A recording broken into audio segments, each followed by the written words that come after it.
सरकार 2022 में उत्तर प्रदेश से भी जा रही है और 2024 में केंद्र से भी सरकारें चली जाएगी। इसमें कोई उसको रोक नहीं पाएगा। नमस्कार, मैं हूं आपके साथ शिवशंकर तिवारी और इस वक्त मेरी मौजूदगी शहर में है और शहर में जनता के बीच में मैं मौजूद हूं और जनता का जनमत क्या है 2022 को लेकर और तमाम जो है राज्यों में चुनाव है। 5 राज्यों में विधानसभा के चुनाव होने वाले हैं। इन सब को लेकर जनता क्या सोचती है, किसान आंदोलन को लेकर जनता की सोच क्या है, तमाम मुद्दों। किसान आंदोलन लगातार 100 दिनों से लगभग दिल्ली गाजीपुर बॉर्डर पर चल रहा है। उससे सरकार को कितना नुकसान हुआ है या फिर सरकार किसानों को लेकर जो सरकार की सोच है उसको आप कैसे देखते हैं, क्या लगता है? सरकार को तो आम जनता में आप है ही हैं, हम आपसे क्या कहेंगे, आप तो सबका मत जान ही रहे हैं। सरकार 2022 में उत्तर प्रदेश से भी जा रही है और 2024 में केंद्र से भी सरकारें चली जाएगी। इसमें कोई उसको रोक नहीं पाएगा। आज 100 दिन हो गए, आज किसान दिल्ली की सीमाओं पर बैठा हुआ है और अपनी मांगे जो रखा था, एमएसपी उसकी मांगे है। एमएसपी या सरकार क्यों नहीं तय कर पा रही है, क्यों उसको कानून नहीं बना रही है? क्योंकि सरकार को लग रहा है कि अगर एमएसपी कानून बना देंगे तो जो उसके पूंजीपति मित्र हैं, जिस तरीके से पूंजीपतियों को उसने इंटर करवाया, प्रवेश कराया किसानों के बीच में, तो उनका भारी नुकसान होगा। और जब भारी नुकसान होगा तो पूंजीपति मित्र उनको चुनाव में जो फंडिंग करते हैं, जो देश पर कब्जा करना चाहते हैं, वो उनका सपना अधूरा रह जाएगा। देखिए, वो किसान अपनी मांग रख रहा है, आज से नहीं बहुत दिनों से रख रहा है। तमाम सरकारें रही, तमाम दल की सरकार, कांग्रेस की भी सरकार हमारी रही, हमारे और दलों की सरकार, इनकी भी सरकारें पहले रही। किसानों की जो मांगे हैं, आप कोरोना काल चल रहा है, जो बात किसानों के बीच में तय होनी चाहिए वो बात आप किसानों के बीच में न तय करके आप चोरी छिपे जाकर के सदन के अंदर आप ऑर्डिनेंस लाते हैं कि किसान बिल पास कर दिए जा रहे हैं। किससे बात की, कहां चर्चा की? जो हमारा हित है तो आप मुझसे चर्चा करना चाहिए, लेकिन किसानों के बीच में नहीं गई।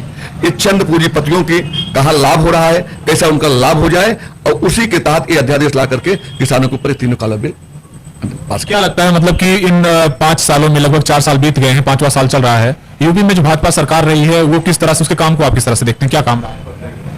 उसका काम 5 वर्ष का अगर हम टोटल करके देखते हैं तो निश्चित रूप से जो पिछली सरकारें थी उससे भी खराब कार्य हुआ है। न इनकी सरकार में कानून व्यवस्था है, न इनकी सरकार में रोजगार है, न इनकी सरकार में कोई अमन चैन से रह रहा है। हर आदमी, किसान परेशान, व्यापारी परेशान, नौजवान परेशान, सारे लोग परेशान हैं। हाँ, इतना जरूर है, बदले की भावना से यह सरकार चल रही है। ये कहना चाहता हूं, वो चाहे आप तमाम मुद्दों को देख लीजिए। जो अपराधी है, ये सरकार कहती है कि अपराधी जेल में रहेंगे, जिस दिन बयान देती है 4 लोगों की हत्या हो जाती है। ये कहां के लोग हैं, कौन लोग करवा रहे हैं, आज तक क्यों नहीं पकड़े गए? चाहे पुलिस की हत्या हो, चाहे आम आदमी की हत्या हो, ये सरकार केवल बयानबाजी करती है। ये बयानबाज सरकार है, ये काम करने वाली सरकार नहीं है। ये बयानबाज सरकार है, ये केवल दिग्भ्रमित करती है लोगों को, लोगों की भावनाओं पर खेलती है और खेल करके सत्ता जमाना चाहती है। क्या लगता है कि इस बार जो है उत्तर प्रदेश में कांग्रेस अकेले चुनाव लड़ेगी या फिर से वही 27 साल यूपी बिहार का नारा दिया जाएगा, कांग्रेस और सपा साथ में आएंगे, क्या लगता है? कांग्रेस माननीय प्रियंका गांधी के नेतृत्व में अकेले चुनाव लड़ेगी और कांग्रेस आज पूरी मजबूती के साथ, कांग्रेस का वर्कर पूरी मजबूती के साथ लगा हुआ है। वह गठन अपनी बूथ स्तर तक किया है और किसी भी मुद्दे को आप देख रहे हैं, कांग्रेस के कार्यकर्ता को भी देख रहे हैं, कांग्रेस के नेतृत्व को भी देख रहे हैं, एक एक मुद्दों को लेकर के सड़क पर उतर रहा है। आम आदमी की आवाज अगर इस समय कोई बना हुआ है तो कांग्रेस पार्टी बनी हुई है। गरीबों की आवाज, किसानों की आवाज, मजदूरों की आवाज, नौजवानों की आवाज अगर कोई बना है तो कांग्रेस पार्टी बनी है, उनकी समस्याओं को उठा रही है और सरकार से लड़ाई लड़ रही है। अच्छा, जैसे बेरोजगारी को लेकर आप जो है बेरोजगार, जिस तरह से यूपी में बेरोजगारी और या फिर पूरे देश की बात करें, जो सरकार ने रोजगार देने का वादा किया था, रोजगार की बात हुई थी, क्या लगता है रोजगार के मुद्दे पर सरकार कितनी सफल रही है या फिर सरकार की इस चुनौती को आप कैसा देखते हैं? अब हम क्या कहें, 2014 का चुनाव जब आया था तो 2 करोड़ का रोजगार, इसमें हमारे माननीय प्रधानमंत्री जी ने कहा था, कई रैलियों में कहा था। हम जैसे तरीके नौजवानों को एक आशा थी कि हमारे माननीय प्रधानमंत्री महोदय 2014 में जो घोषणा कर रहे हैं निश्चित रूप से उसको लागू करेंगे और 2 करोड़ रोजगार हमको प्रतिवर्ष मिलेंगे। शायद कोई नौजवान बच्चे जिसको रोजगार ना हो, लेकिन हुआ क्या? आज 7 साल सत्ता हो गई, अगर हम टोटल कर डालें सेंट्रल की भी जो वैकेंसियां हैं, स्टेट की भी जो वैकेंसियां हैं, शायद 2 करोड़ रोजगार अभी तक पूरा न दे पाए हों 7 वर्ष में। और ये सरकार ने तो कहा कि पकौड़ा बेचना भी रोजगार है, क्या उसको नहीं?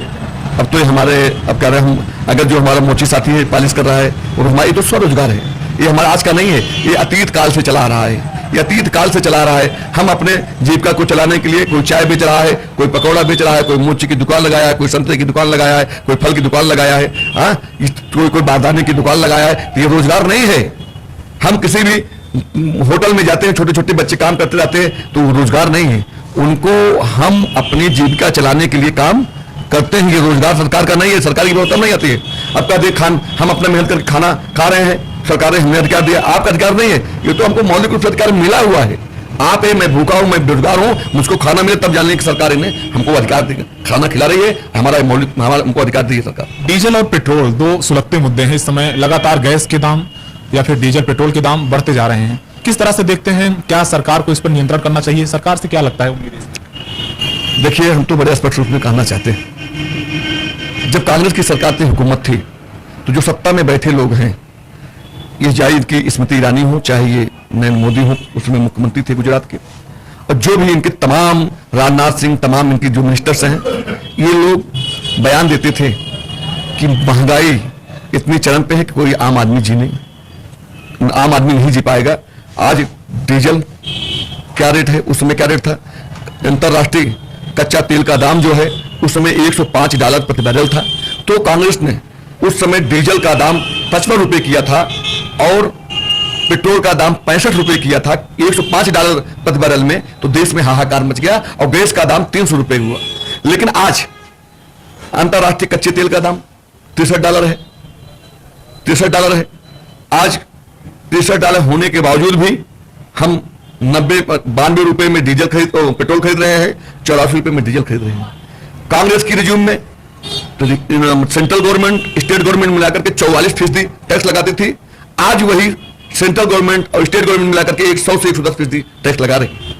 अगर आपने स्मृति ईरानी की बात की, अमेठी उनका संसदीय क्षेत्र बन चुका है, जो कि गांधी परिवार की और राहुल गांधी की एक परंपरागत सीट रही है, लेकिन जिस तरह से अब रायबरेली में भी सेधमारी कर रही है बीजेपी और अमेठी में इस समय राहुल गांधी बाहर हैं सत्ता से, वो वायनाड केरल की तरफ जा चुके हैं, क्या लगता है कभी अब भाजपा से कांग्रेस इस सीट को ले पाएगी? कैसे देखते हैं इसको? देखिए, अमेठी का जो चुनाव हुआ, वह चुनाव सरकार बेईमानी से जीती है, वहां पर कार्यकर्ताओं का दमन उत्पीड़न किया गया। ये जीत नहीं है, यह सपना बीजेपी छोड़ दे को दोबारा रिपीट करेगी, ये सपना छोड़ दे, वो फिर कांग्रेस की सीट होने जा रही है और ऐतिहासिक बहुमत से चुनाव जीतेंगे, भारी बहुमत से। ये जो स्मृति ईरानी जी हैं, यहां सरकार ने बेईमानी तरीके से जितने हमारे भी वोटर्स थे उनके ऊपर जिस तरीके का दमन किया, उत्पीड़न किया और धांधलेबाजी की, इसलिए ये कब्जा कर लिए और आने वाले समय जो है वो कांग्रेस का फिर राहुल गांधी यहां से सांसद चुन के जाएंगे, इसमें कोई। अभी हाल ही में उत्तर प्रदेश सरकार ने एक योजना चलाई है, मुख्यमंत्री अभ्युदय योजना, जिसमें सरकार युवा बच्चों को फ्री कोचिंग ट्यूशन देने के लिए उसमें बात कर रही है। कैसे देखते हैं इस योजना को? क्या लगता है युवाओं को इससे कुछ फायदा होगा? हम तो कहेंगे कि वादे वाले लोग हैं, ये वादे वाले लोग हैं। 2 करोड़ का रोजगार का वादा किए कि हम देंगे, उसी तरीके से अभ्युदय योजना का ये हास्य होगा कि हम कहां ट्यूशन, कहां कोचिंग, कहां व्यवस्था, कहीं आप लोगों ने देखा? केवल बाणी है, ये बयानबाज लोग केवल बयान देकर के हमको आपको बताते हैं कि हमने ये योजना कर किया, हमने ये योजना दिया, हमने ये योजना दिया, कोई काम नहीं करते हैं, केवल झूठा बयान देते हैं कि आज मैं युवाओं के लिए कर रहा हूं, आज मैं गरीबों के लिए कर रहा हूं, आज मैं किसानों के लिए कर रहा हूं, मैं किसानों का कर्ज माफ किया। कहां कर्ज माफ हुआ? 1 रुपए कर्ज माफ हुआ? 50 पैसे कर्ज माफ हुआ? नहीं, 2000 रुपए तो किसानों को दिया जाता है, सम्मान निधि। तो कैसे देखते हैं? सम्मान निधि हमको एक तरफ लूट रहे हो, दूसरी ओर हमको सम्मान दे रहे हो। हमारी जो यूरिया और डाई की जो कीमतें थी उस पर आपने देखा नहीं, जो यूरिया मुझको 180 रुपये मिलती थी, आज यूरिया हमको 340 मिल रही है। उसका वजन जो है, जो 50 किलो होता था, आज वो 45 किलो हुआ। 5 किलो काट करके हमको आप उसका रेट बढ़ाकर हमको 2000 रुपये दे रहे हैं। जो डीजल हमको 50 में मिलता था, 55 मिलता था, आज वही डीजल हम 80 और 90 में। जो बिजली का बिल हम कांग्रेस के रिज्यूम में 60 रुपए महीने से 75 रुपए महीने तक देते थे, आज बिजली का बिल 900 रुपए हो गया। मुख्यमंत्री ने भी एक बयान दिया सदन में, काफी चर्चित रहा, कि सफाइयों को लेकर उन्होंने कहा कि लाल टोपी वाले गुंडे हैं, हम उनका इलाज कर देंगे। इस बयान को आप एक मुख्यमंत्री के पद पर रहते हुए कैसे देखते हैं? इसको आप कैसा मानते हैं? ये बहुत ही अलोकतांत्रिक और संसदीय है, किसी का अपना अगर वो है व्यवस्था है। अब हमें कह दें भगवा पहनने वाला आतंकवादी है, हमें कह दें कि जो भगवा पहन करके लोग गुंडई नीति कर रहे हैं, ये अच्छा नहीं है, उचित नहीं है।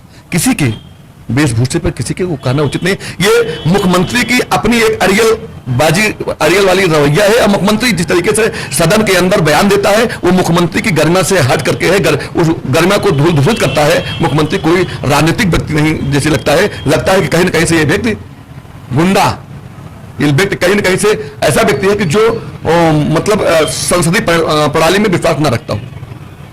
इस तरीके का बयान की निंदा करते हैं, इस तरीके का बयान उनको नहीं देना चाहिए। वो सबके मुख्यमंत्री हैं, वो चाहे जो भी दल हो, चाहे जो भी पार्टी हो, सबके मुख्यमंत्री हैं। आपको बयान संयमित और आपको बयान परमाजित बयान देना चाहिए। आप इस तरीके का बयान नहीं देना चाहिए। आप एक जिम्मेदार व्यक्ति हैं। पश्चिम बंगाल में इस समय सियासत गर्म है और वहां पर जिस तरह से राजनीति हो रही है, वहां पर टीएमसी लगातार 10 साल सत्ता में रही, कांग्रेस भी सत्ता में रही और सीपीएम लेफ्ट काफी दिन वहां पर शासन कर चुकी है। इस बार बीजेपी वहां मजबूत स्थिति में दिख रही, क्या लगता है आपको? देखिए, आप बताएं, बीजेपी कहीं मजबूत स्थिति नहीं है। बीजेपी केवल कर क्या रही है, पूरे देश के अपने गुजरात से लोग जा रहे हैं, गुजरात के लोग, उत्तर प्रदेश लोगों को इकट्ठा करके रैली कर लेना। पश्चिम बंगाल का वही उनके लोग, अभी आपने देखा होगा टीवी पे कि गृहमंत्री के काफिले पर हमला हो गया। हाँ भाई, अगर कमांडर के जो सुरक्षा है, जो सुरक्षा करता है, जो कि पूरी कमान मिली है सुरक्षा करने के, उसी के ऊपर हमला हो जाए, ये बात कहां तक पाची है? ये लोग केवल माहौल बना रहे हैं। चूंकि साथी आप मीडिया वाले साथियों से मेरा केवल एक करबद्ध निवेदन है, हम आपकी बात नहीं विशेष कर रहे हैं। मीडिया के तमाम ऐसे लोग हैं जो बेचारे आज लोकतंत्र की आवाज जीवित रखे हैं, लेकिन तमाम साथी हमारे हैं, तमाम चैनल्स हैं, मैं उसमें कहने में कोई गुरेज नहीं है, जो पूर्तियां बिक चुके हैं, जो पूर्तियां उनकी एंकरिंग रही, पूरे उनके प्रवक्ता के रूप में बैठते हैं। वो अडानी और अंबानी के इशारे पे काम करते हैं कि मोदी खराब है, योगी खराब है, उसको नहीं बोलो, वो चाहे जितना कुछ भी कर दो, उनके बारे में मत बोलो, विपक्ष के ऊपर जिम्मेदारी डाल दो। विपक्ष किस लिए जिम्मेदार है? सत्ता पक्षा पे है, कोई खराब काम होगा तो आपके ऊपर जिम्मेदारी जाएगी, विपक्ष के ऊपर जिम्मेदारी। लेकिन हमारे मीडिया के तमाम ऐसे साथी हैं जो केवल विपक्ष पर ही हमला करते हैं। सत्ता, लेकिन विपक्ष को लेकर एक तमाम सारे ये आरोप लगते रहे हैं कि जब यही सिलेंडर महंगा होता था 2 रुपए 10 रुपए, तो बीजेपी के नेता जब विपक्ष में थे तो वो धरना करते थे, बैठते थे, प्रदर्शन करते थे। तो कहीं ना कहीं आपको विपक्ष कमजोर स्थिति में नजर नहीं आ रहा? यूपी में विरोध प्रदर्शन उस तरह से होता था जब दूसरी सरकार होती थी, जो संसदीय प्रणाली में अपना विश्वास व्यक्त करती थी, और संसदीय प्रणाली में इस लोकतंत्र में धरना प्रदर्शन करना हमारा अधिकार है। लेकिन यह सरकार लोकतंत्र को चकनाचूर कर दे रही है। हम कहीं धरना प्रदर्शन करना चाहते हैं, कार्यकर्ताओं पर लाठीचार्ज होता है, और यह सरकार धारा 144 लागू करके पूरे देश के अंदर धरना प्रदर्शन करने के लिए सख्ती से रोक लगा दी है। कोई आदमी कर पाएगा तो उसके ऊपर आपराधिक मुकदमे कायम किए जाए, उसका उत्पीड़न किया जा रहा है, कार्यकर्ताओं का उत्पीड़न किया जा रहा है। इसलिए कोई आदमी जो कर रहा है उसके ऊपर मुकदमा हो रहा है। और हमारी बात धरना प्रदर्शन, ये कहा जा सकता है कि इसमें भारतीय लोकतंत्र में डरा हुआ विपक्ष है? पूरा भारतीय लोकतंत्र नहीं, भारतीय लोकतंत्र खतरे में है, संविधान खतरे में है और भारत का नागरिक खतरे में है।